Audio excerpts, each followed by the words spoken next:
Hello and welcome to this week's Sky Fantasy Football Game Week preview. Hope everyone had a great Game Week 2. I imagine you probably didn't, as Game Week 2 was terrible for most of us, but as usual in this video we'll be looking through some Game Week notes from Game Week 2, the best captains in my opinion, some transfers, and then we'll have a look at some fixture gains and then my team as well. So you'll see on the screen already we've already got some Game Week 2 notes. Now as I said, this was a pretty dreadful Game Week from pretty much everyone. I don't really think anyone would have done too well unless you had a couple of differentials in there. Starting off, we have the Forest and Sheffield United game, which was on the Friday night.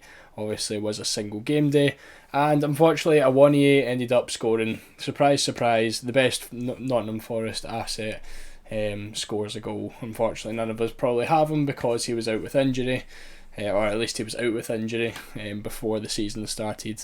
And unfortunately we all picked Gibbs White, who ended up getting a 2-pointer, which is not ideal, but I imagine everyone's probably past that now, and we've all moved on. Now I just noticed I had my last week's points down below me, so now that's been changed to unfortunately a lot worse. As you can see, I also had a terrible game week, but we'll go through that in a little bit. So Souza ended up with 5 tackles and ended up coming off injured. A lot of people had him kind of tipped as a possible enabler there. Obviously ended up getting tackles tier 2, but we don't really know what's going to happen with the injury, so kind of want to hold off of for now. Into the Brentford and Fulham game, Mbeumo still on fire, ended up with 2 goals and a last minute penalty. And yeah, I think Mbeumo could end up being a fantastic option with the fixtures. I think the next 4 fixtures for Brentford are looking fantastic, and I think he could definitely be one to consider for the future. Norgard, obviously last week ended up being quite disappointing, not really involved too much. This week he picked up tier 1 tackles, so again one that you can look out for as a possible enabler. Polina came on as a sub, I believe about the 66th minute. Now this means that he's fully recovered from his injury and will be expected to start against Arsenal at the weekend, and we'll move on to, we'll look into that in a little bit. Now feel free to read through some of these because I don't want to talk too much about them, because I don't want to take too much of your time up before we look into Game Week 3.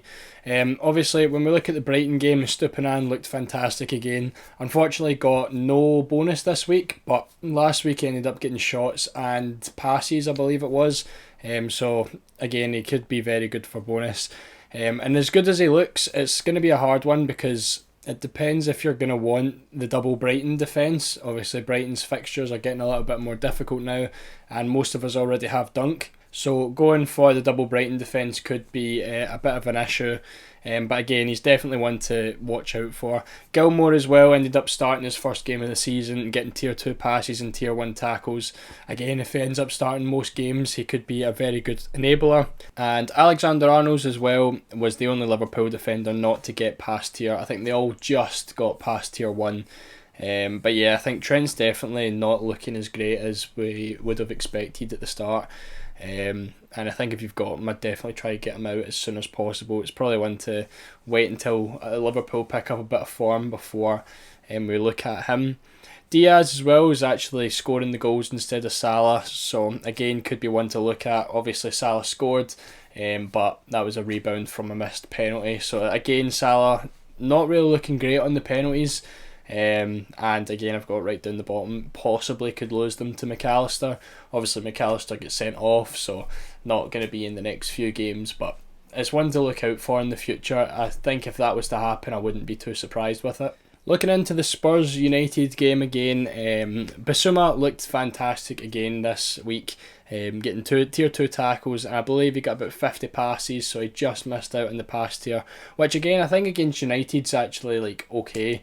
It's one of those ones where he probably won't get past tiers every single game. I think against the teams that don't keep too much possession, he'll definitely get the past tier 2. But it's good to see that he's getting the tackles there as well against the better teams, because then you've got something to fall back on if he doesn't get the passes.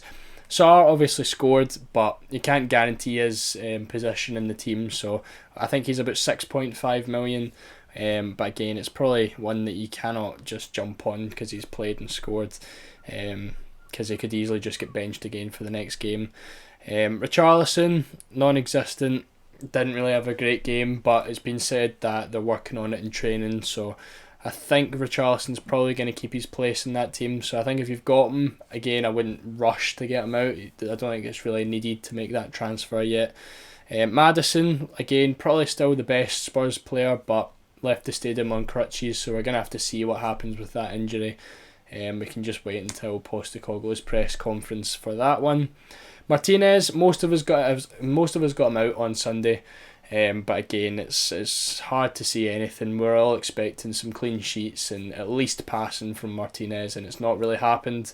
Again, it's a difficult one. I think he ended up getting tackles tier, which got removed as well, so that's even more of a gutter. I think Martinez is probably one. Maybe leave him for the Forest game, but I think I would try and get him out when possible. City, Diaz back from injury. Expect him to be nailed for the foreseeable future. He played most of City's league games last year, and I would expect him to do it again. Rodri, over 100 passes again. Just as you would expect, to be honest. He was the exact same last year. Rodri's going to be minimum 5 points every week. Foden playing in De Bruyne's position. I don't know if I'll jump on Foden straight away. Everyone's always had that with him. He has one good game, everyone gets him in, and then he just doesn't play or doesn't perform. So I would give Foden a couple of weeks. It's just a hard one to go for him, because you end up very disappointed when he doesn't start. Isaac again off before the 70th minute. I think that's just one you're going to have to accept with the Newcastle attackers.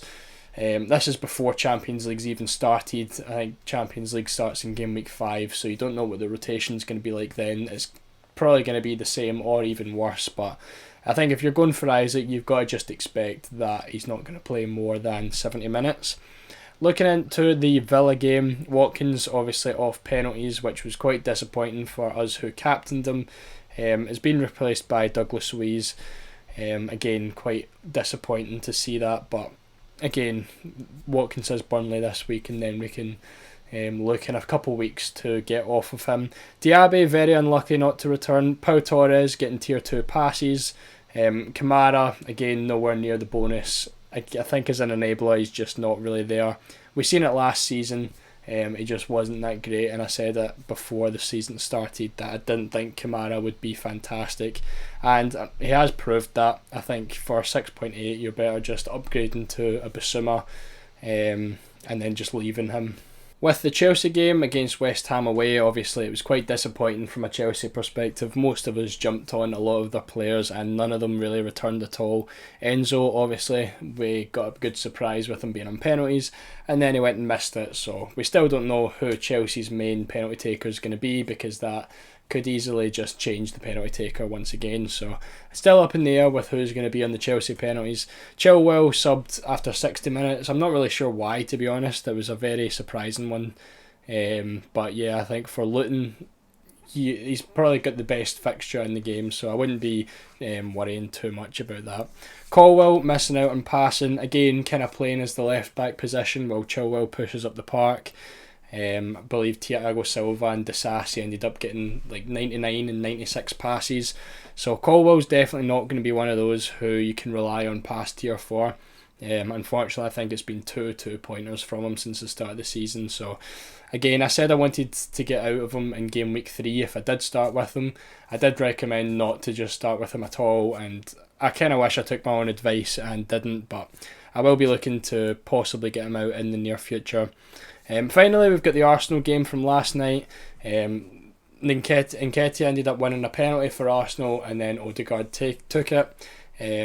So I think what's actually came out there is that Saka gave Odegaard the penalty after he asked for it.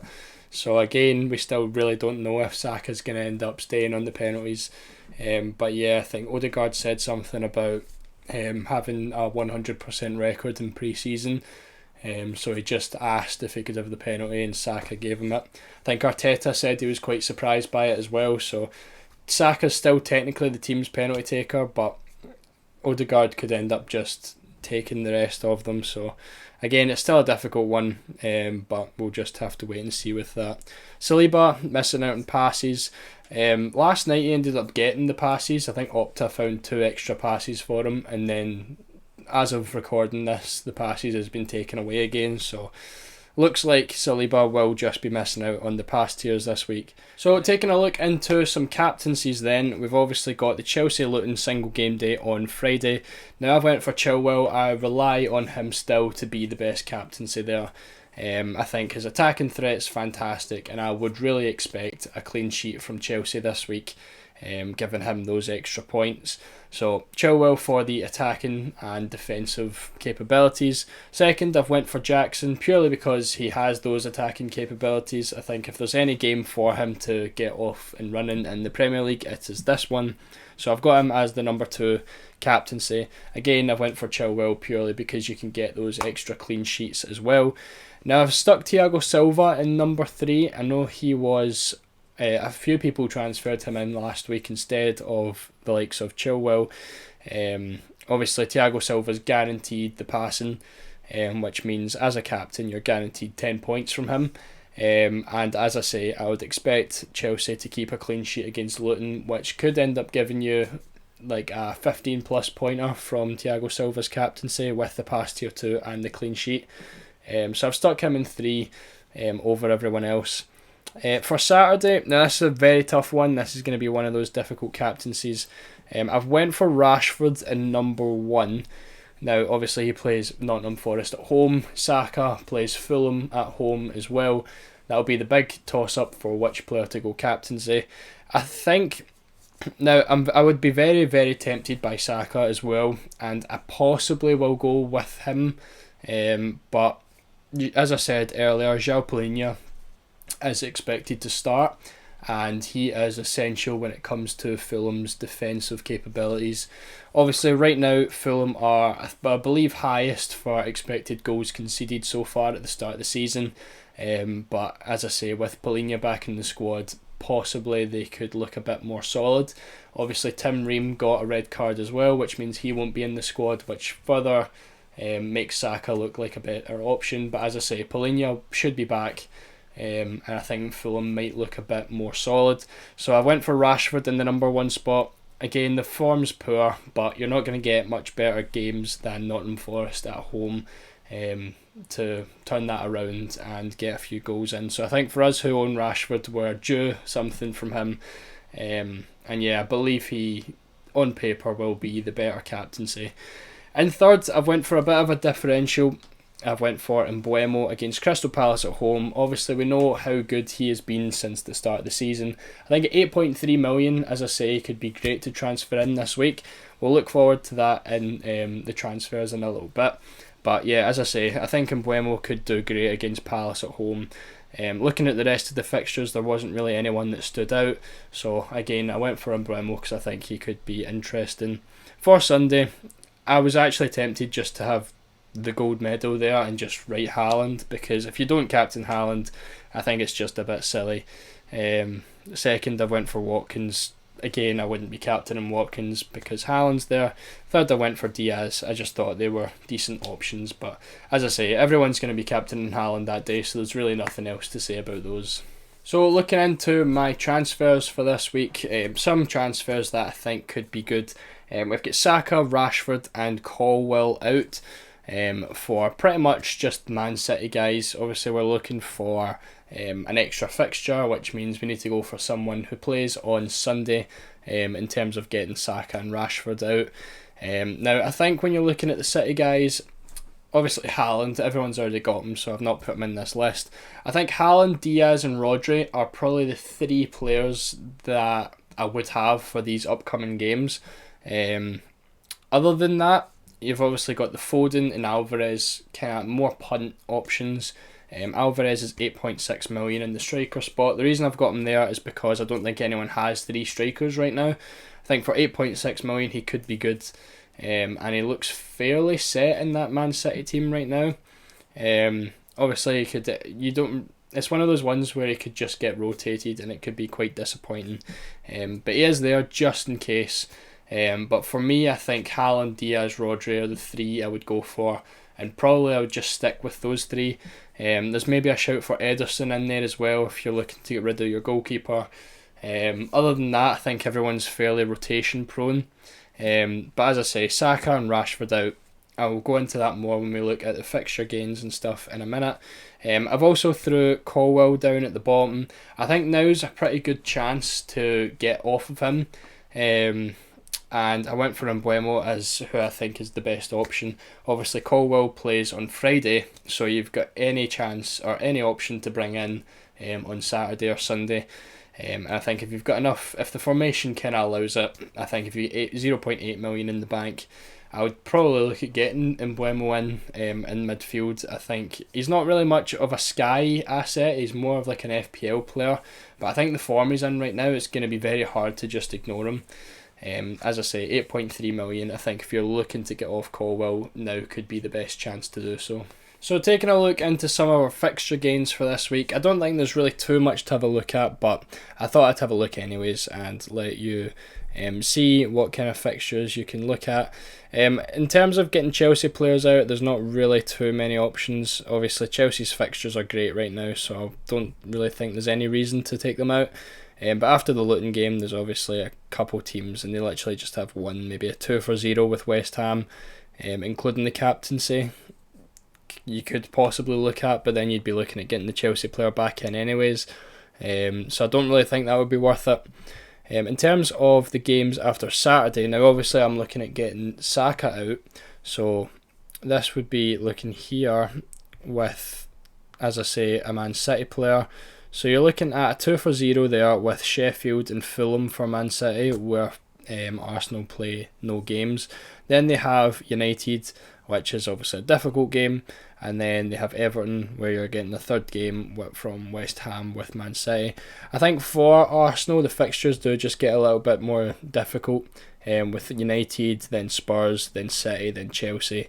So I think even if you've got like a Saliba, you can look at those transfers as well, getting in one of the City players, because these City fixtures, literally, probably these ones, I think you would take away the next three. The next 5 City fixtures are looking absolutely fantastic.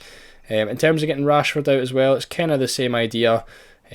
Arsenal, Brighton coming up, and you can just get some good City players in there. In terms of the captains, obviously, after this week, we're not really looking at captain any of Saka or Rashford until at least game week 11, where Rashford comes back, and then game week 12 when Saka comes back. So I think you can get away with going with none of those guys in there. And as I say, I think the City players look fantastic for that option. But for now, yeah, as I say, you're looking at the big picture.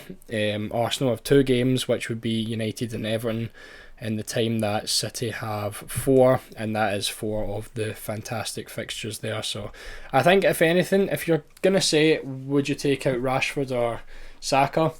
Obviously, Saka's in better form. I think Rashford probably is the better fixtures, though.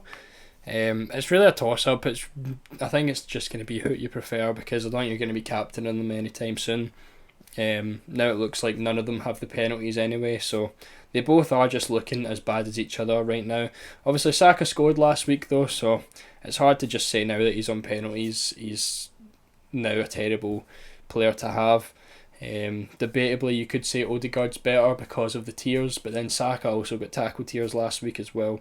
I think I would rather have Saka, less games, and probably harder games, but I think Saka just is a bit of a better player than Rashford is. But I think I would be looking at taking both of them out anyway this week. So having a look at my own team now then, we again had a pretty disappointing game week with only 48 points. That is nearly half of what I got in game week 1.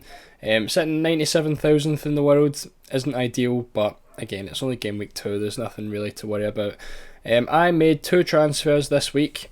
That was Martinez out for Chilwell and Gibbs White out for Jackson. Obviously only get 2 points from that, so that wasn't ideal.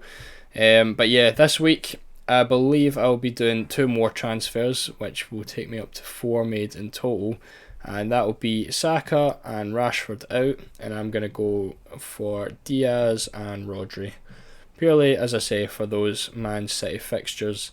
And that's probably what my team's going to look like this week. Wait, have I done something wrong here? Because I shouldn't have 2.5 million in the bank. Okay, no, I was confused. So, as I say, I just had a quick look at the spreadsheet. I was wondering how I had so much in the bank because I knew I couldn't do Colwell to Mbeumo, but that is because obviously Mbeumo plays on Saturday, so Rashford and Saka come out on on Sunday for the City games, which means I would have to make the Mbeumo transfer before that, and I've only got 0.3 in the bank, so I can't do a Colwell to Mbeumo. But yeah, that'll be my transfers for the first team. In terms of the second team, again, second team has outperformed the first team. We're up to 16k in the world, 61 points this week. 3 transfers used in this one. That was Salah, Martinez and Gibbs White out. And I want to say that was for Chilwell, Bowen and Basuma. Yeah, Gibbs White came out for Basuma, and then Martinez and Salah came out for Chilwell and Bowen. This week for these transfers, again I'll be making 2 more, and that'll be Saliba and Saka out for Diaz. Obviously we've already got Rodri, so I will not be putting in another City player. Now this was where I was getting a little, possibly going for a wee bit of a differential. Now I was thinking Alvarez, but then I end up with 4 teams. I've got 2 Chelsea, 4 City, 2 Spurs, 1 Brighton, 1 West Ham, 1. So I've only got 6 teams. So I wasn't really sure about going with Alvarez there. Then I thought about going for Luis Diaz because he also plays on Sunday, and that would give me a captain for. Let me come off this. That would give me a captain for this, not this week, game week 4, this Sunday here. Obviously, if I'm taking all my Arsenal players out, I don't have a United, and then I don't have any of these guys. Luis Diaz would be the captain against Aston Villa. I think 2 weeks later as well, I need another Liverpool captain. It's not that one. Game week 7. Yeah, here it would be Luis Diaz as well. Obviously could end up with Dunk or something, but Luis Diaz is obviously on really good form now. That's not a confirmed transfer. Saka's definitely going down to Diaz. As I say, I think it's just really good to have the 3 of Diaz, Rodri and Haaland. Saliba's going to come out. I've got 13.1 mil in the bank, so I can literally go for anyone in the game. So I'm still going to look about at that. Again, make sure to follow on Twitter for any updates on what ends up happening with that. But for now, Luis Diaz is looking like an option there. There's obviously Foden, Alvarez, even another City defender could end up going for Vardiol. Do we see the City lineups that week? I think we might actually. So if Vardiol plays, I might go for him. That could be a decent option. But yeah, again, that one's not confirmed. But as I say, that'll be a couple transfers used. But I don't really think I'm planning on using too many up until really game week 10. So that would be 4 and 5 transfers used in the first 9-10 game weeks, which for me I think is very good. It's less than I'd originally planned. So if any injuries come up, I'd be more than happy to use a transfer to use that. But that's my plans. That is the team as well. And that is the end of the video as well. So hopefully you enjoyed this game week preview. If you did, make sure to leave a like and subscribe. Make sure to click the notification bell as well, so you know exactly when I upload. I'm trying to upload daily throughout the week, whether that's FPL or Sky videos, so make sure you tune into those. As I say, thank you for watching, and I'll see you all in the next one.